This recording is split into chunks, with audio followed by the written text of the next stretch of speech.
If you've tried to change before a new habit, a new year, a new version of you, and it didn't stick, it wasn't because you didn't want it enough.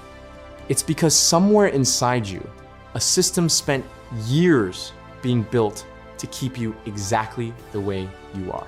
In the next 7 minutes, I'm gonna show you how to finally turn it off. Stay till the end. The last 2 minutes are where most people finally break the pattern. Alarm, snooze, phone, coffee, autopilot, the same drive, the same conversations, the same version of today you've lived 100 times before, just wearing tomorrow's date. You've read the books, watched the videos, the podcasts on 2x speed, hoping one sentence would flip a switch. It never does. Information was never the problem. You already know what to do. Knowing was never the gap. Remember the last time you knew exactly what to do and didn't do it anyway? That's not a willpower problem. That's something else. There's a part of your brain called the reticular activating system. Its job is simple. Filter billions of signals every second and only let through what it already expects to see. Buy a certain car and suddenly you see it everywhere. It was always there, your filter just wasn't tuned to notice it. Let's give this pattern a name, not a real organ, just a way to picture it. Call it your survival software. It doesn't change what exists, it changes what you notice. You repeat what feels familiar. So if you've ever tried to change and quietly slid back, it wasn't an accident. Here's proof. A plastic surgeon named Maxwell Maltz once operated on a woman with a severe facial deformity. The surgery was flawless. People stopped her on the street to say how beautiful she looked. She'd catch her reflection, hesitate, look away. Think about the last compliment you didn't believe. Maltz noticed a pattern that psychologists still talk about today. We don't respond to reality. We respond to the self-story we've already accepted as true. A new gym membership in January. A new diet on a Monday. This time will be different, you tell yourself, until by February, the old routine quietly comes back to collect what it's owed. When your results outgrow your self-story, the system pulls you back down to match it, like a rubber band. So here's the shift, and it comes down to one word: identity. There's a difference between someone who says, "I'm trying to quit smoking," and someone who says, "I don't smoke." The first one is still a smoker, hoping his habits change. The second one has already rewritten the self-story, the behavior just follows. You don't break habits, you outgrow the person who needed them. Here's the part nobody tells you. The goal was never confidence. It was familiarity. Your mind isn't trying to make you happy. It's trying to make you predictable, even if predictable means stuck. You don't start with what you want to do. You start with who you've already decided you are.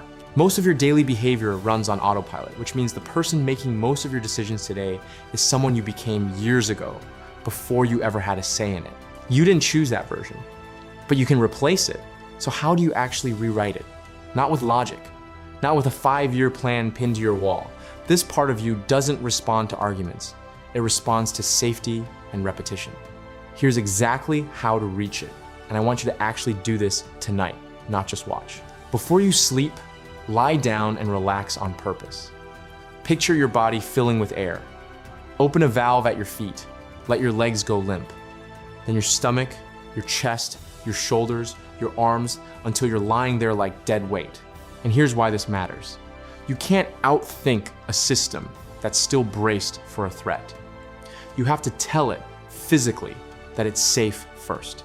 Right at that edge between awake and asleep, this system becomes more receptive to new input. Salvador Dali and Thomas Edison used this same edge to unlock ideas napping with a metal object in hand, letting it drop the second they fell asleep, catching whatever surfaced right at that in-between state. Almost nobody realizes what happens next.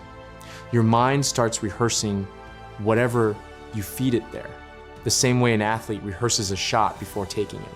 So tonight, relax first, then picture, in detail, the moment you want to become. Do it again the second you wake up, before the phone turns into notifications, and notifications turn into someone else's agenda for your day. Now for the other 16 hours. 2 rules. Input. Audit everything. Going in the people, the music, the news, even the way you talk to yourself. If it doesn't match who you're becoming, it's feeding the old you, not the one you're building. Output. Watch your questions. Ask, why am I like this?